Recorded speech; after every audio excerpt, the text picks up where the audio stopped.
Béci, téged rendkívül jó embernek tartalak. Nagyon jó humorod van, mellette zenélsz, igazából szerintem te vagy az egyik olyan ember, akinek kurva nagy jövője van ezután a játék után, aki nem fog lecsengeni 1-2 hónap után, hanem több évig is akár még tudni fogják, hogy ki volt az a Rácz Béla. Úgyhogy nagyon-nagyon nagy esélyed van, úgy gondolom, ennek a játéknak a megnyerésére, így az Alekosszal ti ketten vagytok szerintem a potenciális jelöltek. Béla. Hogyha nem az Alekosz nyerni esetleg, mert én kettőkre gondolok, ugye, ez nem titok, akkor viszont pont azért fogod te ezt a játékot megnyerni, és nem az Alekosz, mivel te tökéletesen 100%-ig nem csak a feladatokban, hanem az egész játékból oda tetted magad, úgy gondolom. Tényleg egy vezéregyeniség vagy. Jól nézel ki. Igen, tehetséges, hogy igen, az Alekosz nem elfelejtettem, és a zenébe, te is a zenébe, a táncba. Kitartó vagy, céltudatos, és amit a Zanikó mondott, neked se fogják elfelejteni a nevedet.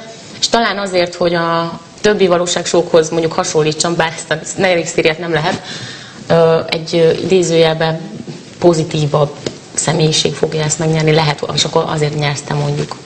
Mert hogy ilyen feladatokban is meg így kitartó voltál, és ezért gondolom azt, hogy te. Rácz. Maga azért nyerheti meg ezt a balhét, mert magának egész egyszerűen szerencséje van. Megmondom miért. Egy olyan banda lett itt összeállítva, ha most csak ezt a 6-ost nézzük, de nézhetjük úgy az egészet is. Mert ugye minden nézőpont kérdése. Te egy olyan fizimiskával, stílussal, típussal rendelkezel, ami ezekben a társaságokban, amik itt voltak, vagy vannak, valahogy úgy estél volna, de nincsenek ilyen típusú emberek. Hát ha megnézzünk egy Lacit, vagy egy Jazzit, vagy jó magamat, mi nem ilyen típusúak vagyunk, és ezért neked ezzel sikereket el tudsz érni ezzel a dologgal, amit érdemes kihasználni, hiszen nincs konkurenciád, nincs hasonló típusú még egy valaki itt. De még közelben sem. Hát látod, mi is más stílusúak vagyunk. Viszont az a stílus, amit te képviselsz, az nagyon sok mindenkinek bejön. Divatos, trendi, modern, amit a múltkor is mondtam, ezek a hip-hop táncok, ezek a manapság nagyon divatosak. Nagyon sokan csinálják. Nem négyszöget fognak az emberek táncolni a diszkókban, meg a szórakozó helyeken, hanem amit te képviselsz, mert ez tényleg ez egy világ szerte, ez az amerikai téma, ez hódít, szóval azért ez kár tagadni, ez a divat, ez a trend. És ezzel te tudsz operálni, és ez meghozhatja a sikert.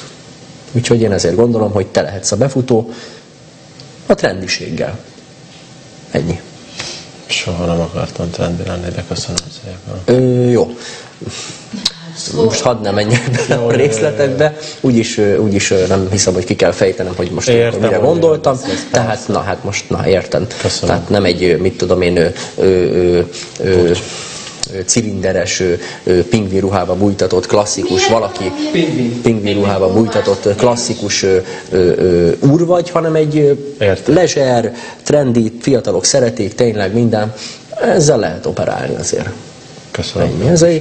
Sokan tudnak azonosulni vele.